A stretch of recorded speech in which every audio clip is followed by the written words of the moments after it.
नमस्कार दोस्तों, आज मैं फिर से लेके आया हूँ अपने चैनल में खास तौर पे आपको एक शेयर बाजार से जुड़ी खास जानकारी देने के लिए। आज मैं जिसके बारे में बात करने वाला हूँ उसका नाम है इंडिया विक्स। इंडिया विक्स के बारे में चर्चा काफ़ी ज़्यादा होती है, लेकिन कई सारे ऐसे जो हैं आम निवेशक हैं, रिटेल निवेशक हैं, जिनको इसके बारे में कोई जानकारी नहीं, तो उनको पता नहीं होता कि इंडिया विक्स आखिर होता क्या है। और आज यही मैं समझाने की कोशिश करूँगा आपको कि इंडिया विक्स होता क्या है, क्योंकि इसके जरिए आप समझ सकते हैं कि इंडिया विक्स एक तरीका है जिसके जरिए बाज़ार के में आप अपने ट्रेड को और बेहतर तरीके से कर सकते हैं। आप ये देख रहे हैं सीधे तौर पर ये इंडिया विक्स का चार्ट है और इसमें ही मैं इंडिया विक्स के बारे में बताना चाहता हूँ। इंडिया विक्स के बारे में आप कह सकते हैं कि इसको शेयर बाज़ार की धड़कन कहा जाता है। ये एक तरह से पल्स है शेयर बाज़ार का। इंडिया विक्स में अगर तेज़ी है, बहुत ज़्यादा उछाल देखने को मिल रहा है, मतलब कि आने वाले दिनों में कुछ बड़ी घटना घटने वाली है। अगर इंडिया विक्स में गिरावट देखने को मिल रही है तो इसका मतलब है कि आने वाले दिनों में कोई बड़ी घटना नहीं होने वाली है, सब कुछ सामान्य रहने वाला है। ये मोटा मोटी कहा जाता है इसके बारे में। इंडिया इसलिए कहा जाता है क्योंकि ये इंडिया के शेयर मार्केट के बारे में बताता है। विक्स का मतलब होता है वॉलेटिलिटी इंडेक्स है। इसको आप कह सकते हैं कि एक उतार चढ़ाव को जानने का एक तरीका, समान तौर की भाषा में। जैसे फॉर एग्जांपल आप समझिए कि आप अगर बहुत तेज़ी से दौड़ने वाले होते हैं तो आपकी धड़कनें तेज़ होती है, या आपके घर में कोई पार्टी होने वाली होती है, एक घटना है कि आपके घर में एक पार्टी होने वाली है तो आपकी धड़कन तेज़ हो जाती है। आप अपनी गर्लफ्रेंड से मिलने जाते हैं, आपकी धड़कनें तेज़ हो जाती है। वैसे ही कोई घटना आने वाले दिनों में होने वाली होती है, उसका असर बहुत पहले ही विक्स बता देता है। विक्स आपको दिखा देता है कि आने वाले दिनों में जो घटना होने वाली है उसकी वजह से बाजार में कितना ज़्यादा उतार चढ़ाव देखने को मिल सकता है।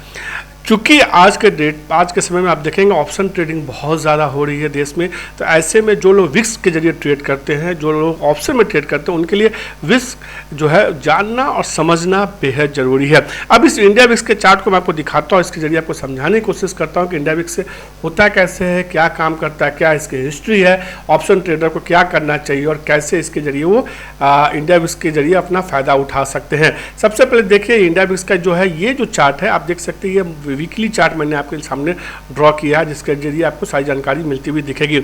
अब आपको समझाने की कोशिश करते हैं। आप देखिए इंडिया विक्स का सबसे हाईएस्ट लेवल अगर आप देखेंगे सीधे तौर पे तो वो है 2020 के आसपास का। आपको याद होगा 2020 पे कोरोना का काल था, उस समय हमने देखा था बाजार में लोअर सर्किट भी लगते हुए दिखे थे, काफ़ी ज़्यादा गिरावट देखने को मिली थी। और अब तक के इंडिया की हिस्ट्री में अगर जो भी अब तक के जो चार्ट इंडिया विक्स के मौजूद है उसके मुताबिक अब तक सबसे ज़्यादा इंडिया विक्स में कभी उछाल देखने को मिला, जो सबसे हाईएस्ट लेवल जाता हुआ दिखा है वो है 24। ये जो लेवल आप देख सकते हैं ये है 86.63 के आसपास का है। और ये जो लेवल पहुंचा था इंडिया विक्स का वो पहुंचा था 24 मार्च 2020। ये सबसे हाईएस्ट लेवल था इंडिया विक्स का जो यहाँ पे पहुँचता हुआ दिखा था। वजह क्या थी? कोरोना काल था, बाजार में गिरावट देखने को मिली थी, लोगों में डर था कि क्या होगा क्या नहीं होगा, और उसकी वजह से हमने देखा था कि विक्स में इतनी बड़ी तेज़ी देखने को मिली। तो एक बड़ा इवेंट क्या था? कोरोना था। अनिश्चितता का माहौल था, अनसर्टेनिटी थी कि क्या हो सकता है आने वाले दिन में, इसकी वजह से हमने विक्स में इतना बड़ा उछाल देखा था। अब आपको समझाते हैं कि ये जो उछाल था, अब इसके पहले कब कब इंडिया विक्स में हमने इस तरह का उछाल बनते हुए देखा है। अब कुछ और एग्जाम्पल के जरिए आपको समझाने की मैं कोशिश करता हूँ। 2019 का समय देखिए, चुनाव का समय था मई में, उस समय इंडिया विक्स में हमने बड़ी उछाल देखी होती हुई देखी थी, जब ये जो 31-32 के लेवल तक पहुंचता हुआ दिखा था। इसके बाद 2022 के आसपास आप देखे थे वापस से जो है थोड़ा सा कोरोना को लेकर माहौल बनता हुआ दिखा था, उस समय उछाल देखने को मिला था इंडिया विक्स में, जब वापस से 30-32 के आसपास पहुंचा था। लेटेस्ट जो एग्जाम्पल है वो है, आप देख सकते हैं, इसको अगर मैं डेली चार्ट पर आपको दिखाऊँ तो आपको और अच्छे से समझ में आएगा कि लेटेस्ट एग्जाम्पल जो है आपके बेहद काम का हो सकता है। ये देखिए, ये समय है 3 और 4 जून के आसपास का, जब हमने देखा था कि इंडिया विक्स में काफ़ी तेज उछाल देखने को मिली थी। आपको याद होगा एग्जिट पोल के नतीजे आए थे, उसके बाद वीकेंड में नतीजे आए, मंडे को बाजार में तेज उछाल देखने को मिला, उसका तेज गिरावट देखने को मिली थी, और उसके बाद देखिए इंडिया विक्स में क्या गजब की तेजी देखने को मिली थी। यानी कि एक अनिश्चितता का माहौल था कि क्या होगा बाजार में, सरकार किसकी बनेगी, कैसे बनेगी, इसकी वजह से हमने विक्स में उछाल इंट्राडे में होते हुए दिखा था, बड़ी जोर की हमने तेजी देखी थी। हालांकि आप एक चीज़ और ट्रेंड देखिए जिससे आपको समझ में आया कि इलेक्शन से पहले सीधे तौर पर आप देखिए इंडिया विक्स में एक तेज़ी देखने को मिली थी। इलेक्शन जैसे से चल रहा था, सरकार के जो नतीजे आ रहे थे, वोटिंग के जो पैटर्न के नतीजे आ रहे थे, उसके हिसाब से विक्स में कहीं न कहीं तेजी देखने को मिली थी। जैसे ही इलेक्शन के नतीजे खत्म हुए, सरकार को लेकर क्लैरिटी बढ़नी शुरू हुई, विक्स में गिरावट देखने को मिली। यानी कि सीधे तौर पर आप समझ सकते हैं कि उसके बाद से देखिए विक्स एक रेंज में फंसा हुआ है, एक रेंज में ट्रेड कर रहा है। अब मैं इस चार्ट को छोटा करता हूं तो आपको एक चीज़ और मैं समझाना जो चाहता हूं, जो इम्पोर्टेंट है। जब कोई इवेंट नहीं होता है सामान्य तौर पे आने वाले दिनों में, आने वाले कुछ समय में, तो विक्स हमेशा एक रेंज में होता है। आप देख सकते हैं एक रेंज है, बहुत ज़्यादा इसमें न तेज़ी है न गिरावट है। जैसे ही कोई इवेंट की शुरुआत होती है, विक्स में तेज़ी देखने को मिलती है। ये आप समझिए कि ये तेज़ी क्यों थी, ये वो इसलिए तेज़ी ये आती हुई दिखी थी क्योंकि यही वो समय था जब इलेक्शन से पहले का जो है अंतरिम बजट पेश हुआ था। तो बजट से पहले समान तौर पे विक्स में तेज़ी देखने को मिलती है। ये जब भी आप देखेंगे तो आप इससे समझ सकते हैं कि बजट का इवेंट हुआ, कभी कोई वॉर शुरू होता है तो बजट विक्स में तेज़ी देखने को मिलती है, इलेक्शन का समय होता है तो विक्स तेज़ी देखने को मिलती है। एक एग्जांपल और आपको थोड़ा पुराना पहले का दिखाता हूँ, उससे और आपको क्लैरिटी होगी कि विक्स कैसे काम करता है। आपको याद होगा 2009 में अभी जो कई सारे नए रिटेल निवेशक आए हैं, उनको शेयर मार्केट में बहुत सारी चीज़ें नहीं पता है पुरानी, तो उनके लिए मैं एक जानकारी के लिए बता दूँ कि 2008-9 में एक सब प्राइम क्राइसिस आया था, जिसकी वजह से बाजार में हमने देखा था काफ़ी ज़्यादा गिरावट देखने को मिली थी। उस समय आप देखिए विक्स में क्या ज़बरदस्त उछाल देखने को मिला था जब 57 के आसपास का पहुंचा था। हालांकि घटना उससे जो सबसे बड़ी थी दुनिया के लिए, कह सकते हैं पिछले सदियों में, वो कोरोना था, और इसीलिए हमने देखा था विक्स में सबसे ज़्यादा उछाल देखने को मिला था। तो इससे आप समझ सकते हैं कि विक्स एक तरीका है जो ये बताता है कि बाजार में आने वाले दिनों में कितना ज़्यादा उतार चढ़ाव देखने को मिल सकता है। समान तौर पे विक्स की जो है आपको अगले एक महीने का, नेक्स्ट ये 1 मंथ का जो है ये रुझान बताता है मार्केट को लेके कि क्या मार्केट यहाँ से ट्रेड करेगा। ये विक्स का काम है, इसको आप ध्यान से समझ सकते हैं। विक्स का चार्ट आप कोई भी ब्रोकिंग फर्म का कोई भी ऐप इस्तेमाल करते हैं तो वहाँ जाकर देख सकते हैं कि इंडिया विक्स क्या है।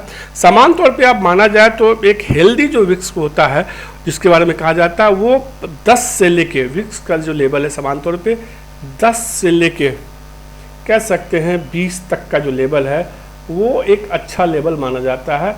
तब माना जाता है कि बाज़ार एक रेंज में रहेगा, बहुत ज़्यादा उतार चढ़ाव देखने को नहीं मिलेगा। जैसे ही ये लेवल 20 के ऊपर जाता है फिर बाज़ार में उतार चढ़ाव बढ़ता हुआ दिखता है।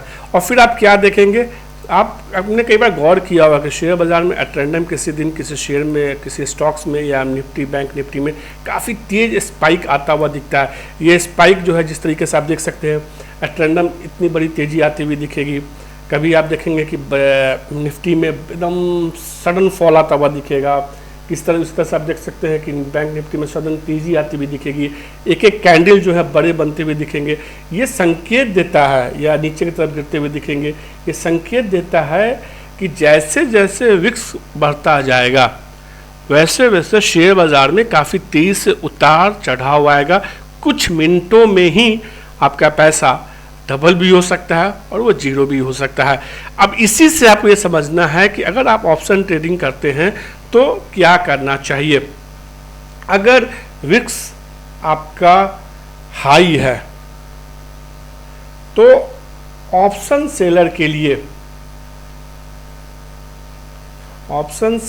लिए ये एक मुश्किल दौर है, टफ दौर है, आप समझ सकते हैं, हार्ड टाइम है। क्यों, इसकी वजह क्या है बताता हूँ। चूँकि हम देखते हैं कि सडन जो है निफ्टी, बैंक निफ्टी में बहुत तेज़ गिरावट या बहुत तेज़ उछाल आ जाती है, तो उसकी वजह से क्या आता है कि ऑप्शन सेलर्स के स्टॉप लॉस ट्रिगर हो जाता है या उनको काफ़ी बड़ा मुनाफा नुकसान हो सकता है। इसलिए जब विक्स हाई होता है ऑप्शन सेलर परेशान रहते हैं और वो ज़्यादा ट्रेड करने से बचते हैं।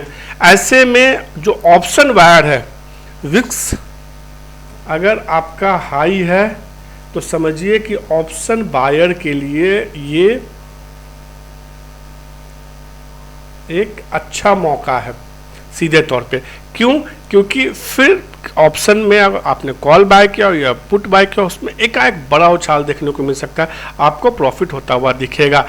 लेकिन अगर विक्स आपका लो है या रेंज में है तो फिर थीटा का नियम लागू होता है और हम देखेंगे कि सीधे तौर पे अगर विक्स ऐसे ऐसे ट्रेड कर रहा है, बहुत ज़्यादा उसमें तेज़ी या गिरावट देखने को नहीं मिल रही है, तो उस हालत में क्या होगा कि समय जैसे से बीतता जाएगा, ऑप्शन के जो वैल्यू होंगे वो घटते जाएंगे और ऑप्शन सेलर को इसका फ़ायदा होता हुआ दिखेगा। तो जब भी आप ऑप्शन ट्रेड करते हैं इस बात को ध्यान में रखिए कि विक्स कहाँ ट्रेड कर रहा है और कैसे ट्रेड कर रहा है। ये मेरी तरफ से एक छोटी सी कोशिश थी इंडिया विक्स को समझाने की, आपको बताने की। आगे आप जिस मुद्दे पे चाहते हैं कि मैं वीडियो बनाऊं, कमेंट बॉक्स में ज़रूर लिखें। नमस्कार, खुश रहें, मस्त रहें, शेयर बाज़ार को एंजॉय करें, इसे जुआ नहीं समझे, इसे एक मौके के तौर पे देखें। नमस्कार।